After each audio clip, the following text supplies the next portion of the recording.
Horizon hospital विश्व स्तरीय multi speciality hospital अब रायपुर के हृदय स्थल में उपलब्ध। जटिल ऑपरेशन, क्रिटिकल केयर व आधुनिक इमरजेंसी सेवाएं, आपकी हर बीमारी का संपूर्ण इलाज। Horizon hospital, जलविहार colony, Katotala, Raipur. तो इसी बीच बड़ी खबर आ रही है रायपुर एकात्म परिसर से, जहां पूर्व मुख्यमंत्री डॉक्टर रमन सिंह प्रेस वार्ता को संबोधित कर रहे हैं। तो चलिए आपको सीधे ले चलते हैं एकात्म परिसर, जहां पूर्व मुख्यमंत्री डॉक्टर रमन सिंह पत्रकारों को संबोधित कर रहे हैं। मीडिया के साथी, सबसे पहले मैं आज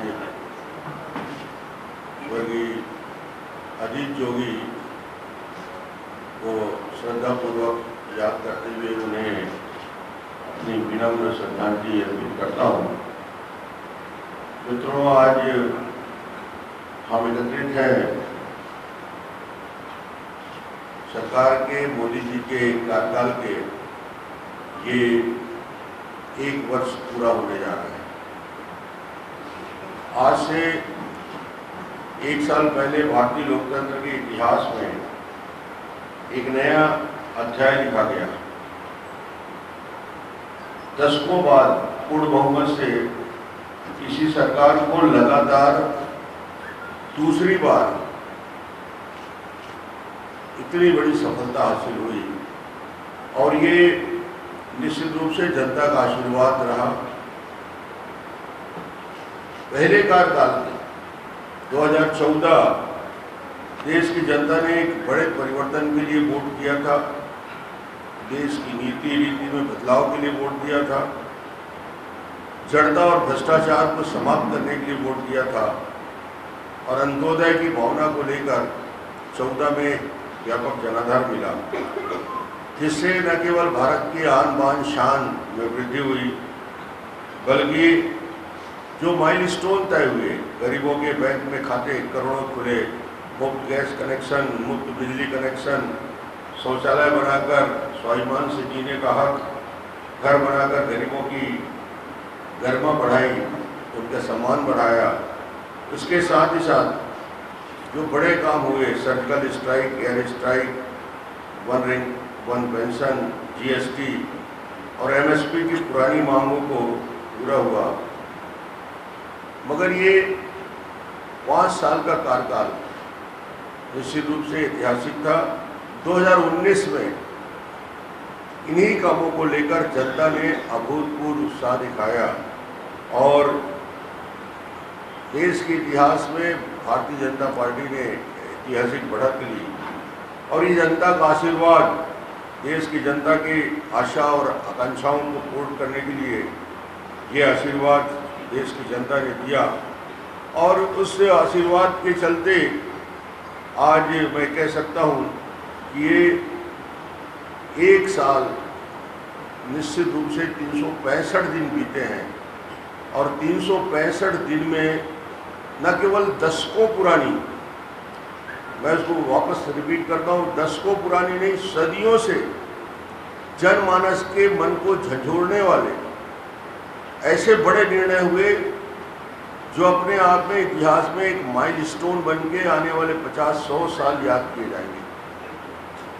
और ये निर्णय अनुच्छेद 370 की समाप्ति का निर्णय, नागरिक संशोधन अधिनियम 2019 लागू करने का निर्णय, राम मंदिर के निर्माण का मार्ग प्रशस्त करना, न जाने कितने सदियों इंतजार करना पड़ा, मगर ये अवसर मिला 2019 में जनादेश के बाद। 3 तलाक, इज्जत और स्वाभिमान से जीने के लिए महिलाओं के लिए एक कानून बनाने का काम हुआ। लद्दाख को अलग केंद्र शासित राज्य के रूप में स्थापित करने का अवसर मिला। ये 5-6 माइलस्टोन इसलिए बता रहा हूँ, ये छोटा मोटा काम नहीं था, ये इतिहास रचने वाला काम था। एक ऐसे अद्भुत निर्णय और जिसमें नारा जो दिया था मोदी जी ने, आज भी उस रास्ते पे चल रहे हैं। सबका साथ, सबका विकास और सबका विश्वास। साथ लेकर, विश्वास लेकर सबके विकास, ये अपने आप में एक ऐतिहासिक नारे को उन्हें उपलब्धि की। विगत 365 दिन में जो काम हुए, मैं आज 6 साल की बात नहीं कर रहा हूँ, सिर्फ 365 दिन की बात कर रहा हूँ। 1 वर्ष में PM किसान सम्मान निधि के दायरे में देश के किसान, प्रत्येक किसान आ चुके हैं। इस योजना के तहत 9 करोड़ 50 लाख से किसानों के खाते में 72,000 करोड़ रुपया की राशि डाली गई। ये पहली बार हुआ है जो किसानों को गरीबी से मुक्ति दिलाने का रास्ता तय हुआ। 72,000 करोड़। देश के 15 करोड़ से अधिक ग्रामीण घरों में शुद्ध पानी पीने की व्यवस्था, जल जीवन मिशन। आज ही छत्तीसगढ़ को 1,000 करोड़ रुपया की राशि इसी मिशन के तहत केंद्र सरकार ने दिया है, ताकि अंतिम घर तक शुद्ध पेयजल की व्यवस्था हो। किसान, खेतिहर मजदूर, छोटे दुकानदार, असंगठित क्षेत्र के श्रमिक साथियों के लिए जिनकी उम्र 60 वर्ष की हो गई है, 3,000 रुपये नियमित मासिक पेंशन की सुविधा। ये एक बड़ा निर्णय हुआ। आदिवासी बच्चों की शिक्षा को ध्यान में रखते हुए 450 नए एकलव्य मॉडल आवासीय विद्यालय की अभियान शुरू हुआ। केंद्र सरकार की नीति और निर्णय की वजह से शहर और गांव की खाई कम हुई। पहली बार हुआ है देश में जब इंटरनेट उपयोग करने वालों की संख्या, गांव में इंटरनेट उपयोग करने वालों की संख्या शहर में इंटरनेट करने वालों से 10% बढ़ गई। ये कनेक्टिविटी का जो चमत्कार हुआ है इस देश में और छत्तीसगढ़ में। भारत ने चंद्रयान मिशन 2 सफल प्रक्षेपण कर रूस, अमेरिका, चीन के बाद चांद में उतरने वाला चौथा देश बन गया। ईज ऑफ डूइंग बिजनेस में भारत को 142 पायदान से उछलकर 63वें पायदान में जगह बनाई।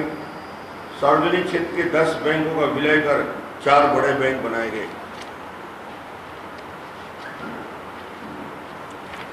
एक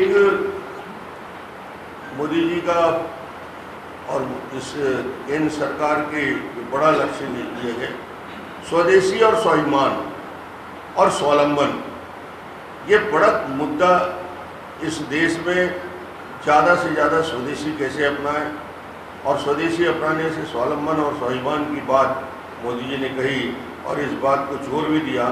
कोविड-19 के महामारी के संकट को अवसर में बदलने का काम माननीय मोदी जी ने किया और आत्मनिर्भर देश बनाने की कल्पना, जिसके 5 स्तंभ अर्थव्यवस्था, अधोसंरचना, टेक्नोलॉजी, गतिशील जनसंख्या और मांग, इन विषय को लेकर प्रधानमंत्री जी ने कार्य योजना बनाई और इसी को लेकर 20 लाख करोड़ रुपए की घोषणा आर्थिक पैकेज के रूप में दिया, जो जीएसडीपी के 10% के बराबर है। ये 20 लाख करोड़ की राशि, और दुनिया में जितने पैकेज दिए गए उनमें सबसे बेहतर पैकेज में से एक पैकेज है जो दिया गया।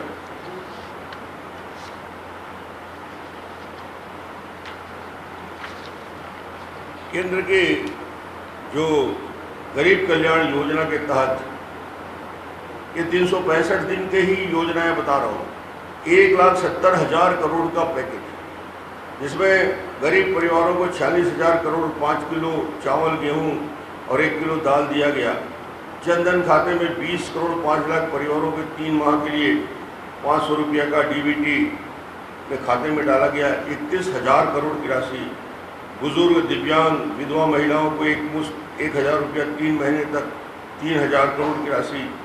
8.7 करोड़ किसानों को अप्रैल माह के पहले हफ्ते में 2,000 की पहली किस्त 16,000 करोड़। 8.3 करोड़ परिवार को 3 माह का एलपीजी गैस कनेक्शन निःशुल्क। 8,200 करोड़ का केंद्र के 1,500 करोड़ का हेल्थ इंफ्रास्ट्रक्चर के लिए राशि। एमएसएमई सेक्टर के लिए बिना गारंटी के 3 लाख करोड़ रुपया लोन देने की सुविधा, विदाउट कोलेट्रल, किसी को देने की जरूरत नहीं होगी। और ये बड़ा सेक्टर है जहां 12 करोड़ से ज़्यादा लोग कहीं ना कहीं डायरेक्ट इनडायरेक्ट इस एमएसएमई सेक्टर में जुड़ते हैं। और इसके साथ ही साथ एमएसएमई फंड ऑफ फंड में 50,000 करोड़ की इक्विटी सुलभ कराई है। 200 करोड़ तक सरकारी निविदाओं में ग्लोबल टेंडर नहीं होगा। डिस्कॉम जो डिस्ट्रीब्यूशन कंपनी है, जो बिजली बांटने का काम करता है, जो सबसे बड़ा देश का नेटवर्क है डिस्कॉम, उसके लिए 90,000 करोड़ की लिक्विडिटी उपलब्ध कराएगी। ये फंड पावर सिस्टम को के स्ट्रेंथनिंग के लिए, मजबूत करने के लिए, उसकी लिक्विडिटी बढ़ाने के लिए किसान, श्रमिक, लघु उद्यमी, स्टार्टअप, रेवड़ी वाले, छोले खेमचे वाले, सबके लिए इस पैकेज में कुछ न कुछ प्रावधान रखा गया है। रोजगार को बढ़ावा देने के लिए मनरेगा का फंड जो 60,000 करोड़ था, 60,000 से बढ़ा के 1 लाख करोड़ यानी 40,000 करोड़ की वृद्धि ये 365 दिन में हुई। किसान क्रेडिट कार्ड के लिए 2.5 करोड़ किसानों के लिए 2 लाख करोड़ की रियायती ऋण, शिशु मुद्रा के तहत कर्ज लेने वालों को 12 माह तक 2% ब्याज सब्सिडी 1,500 करोड़ रुपया, स्ट्रीट वेंडरों के लिए 10,000 तक की राशि 5,000 करोड़ रुपया। कोविड-19 वैश्विक महामारी से दुनिया त्रस्त है। प्रधानमंत्री जी ने समय रहते लॉकडाउन की घोषणा सहित अनेक प्रभावी कदम उठाए। इस कदम का विश्व के अनेक देशों ने WHO सहित तारीफ की। जो कदम उठाए गए देश में और दुनिया के, यदि प्रभावित और मृतक के आंकड़े देखेंगे तो दुनिया में 60 लाख से ज़्यादा प्रभावित हैं और मौत भी 3,67,000 से ज़्यादा हो चुकी है। तुलना करें, 130 करोड़ की आबादी वाला भारत 1,74,000 करोड़ प्रभावित है और 4,981 लोगों की मौत हुई है। ये प्रभावी कदम उठाए गए इस लॉकडाउन के तहत। 30 देश में फंसे हुए 72,500 से नागरिक वंदे भारत और समुद्र सेतु मिशन में वापस लाए गए। 3,840 स्पेशल ट्रेन में 52 लाख से अधिक प्रवासियों को गृह राज्य में भेजा गया, जिसका 75% राशि केंद्र देता है। कोरोना महामारी की प्रयोगशाला 1 से बढ़ा के 610। कोविड-19 मृत्यु दर देश दुनिया में सबसे कम 2.87। भारत ने 120 देशों से अधिक देशों को दवाई भेजी। 3 लाख से अधिक PPE किट, लगभग 3 लाख N95 मास्क उत्पादन की क्षमता बढ़ाई। ये सारे विषय मैं इसलिए बता रहा हूँ कि किसी सरकार के गतिशीलता आर्थिक क्षेत्रों में किसानों के लिए, मजदूरों के लिए, स्ट्रीट वेंडर के लिए, छोटे और मध्यम और लघु उद्योग के लिए, सबके लिए सिर्फ 365 दिन में बड़ी बड़ी योजनाएं बनाई। और इसी बीच राज्य सरकार ने क्या किया, कुछ बिंदु, चूँकि आज मैं अपनी 1 साल की उपलब्धि बता रहा हूँ, कुछ 5-6 बिंदु भी उस पर भी चर्चा कर लेता हूँ। अभी तक मजदूरों के खाते में, जो प्रवासी मजदूर थे जिनकी संख्या 2 लाख, 3 लाख, 2.5 लाख बताते हैं, 1,000 रुपये नहीं डाला, सरकार असफल रही। 60 दिन में भी मजदूरों का लाने का सुनिश्चित तरीका तय नहीं हुआ।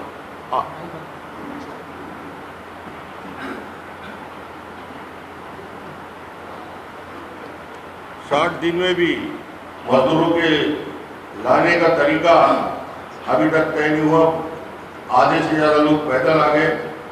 क्वारंटाइन सेंटर में आत्महत्या, सर्प काटना और फांसी लगाना, ये शर्मनाक है कि जहां हम सुरक्षा के लिए, जान बचाने के लिए 500 किलोमीटर, 1000 किलोमीटर चल के लोग आ रहे हैं, वेदना और पीड़ा के साथ, जिनके पैर में छाले हैं, आंख में जाले पड़ गए, ऐसे लोगों के लिए आज यदि व्यवस्था होती है और वहां जाके सांप काट देता है, वहां जाकर अव्यवस्था से लोग फांसी लटका लेते हैं, बच्चे और गर्भवती माता की मौत हो जाती है, ये सरकार की जवाबदारी नहीं तो किसकी जवाबदारी? ये दूसरे यानी मजदूर चूँकि अलग अलग क्षेत्रों में हंगामा नहीं कर सकते, मगर उनकी पीड़ा और वेदना को सुनने को सरकार तैयार नहीं है।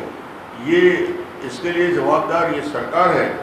सरपंच के भरोसे सारी व्यवस्था खड़े हो गई। आर्थिक आपातकाल की स्थिति लगी हुई है।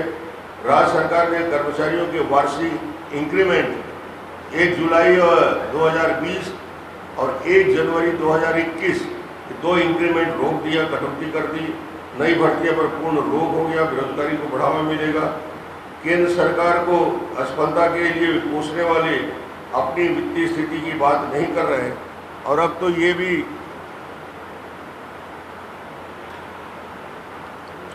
ये भी कहा जा रहा है कि 30% कटौती भी भविष्य में होने वाली है वेतन में। इस प्रकार ये जो काम चल रहा है, ये सरकार सभी क्षेत्रों में असफल रही है और 1 साल का एक कार्यकाल जो स्वर्णिम अक्षरों में जिसको लिखा जाएगा, उस कार्यकाल के 1 साल को मैं आज आपके सामने प्रस्तुत किया हूँ। इस संबंध में अन्य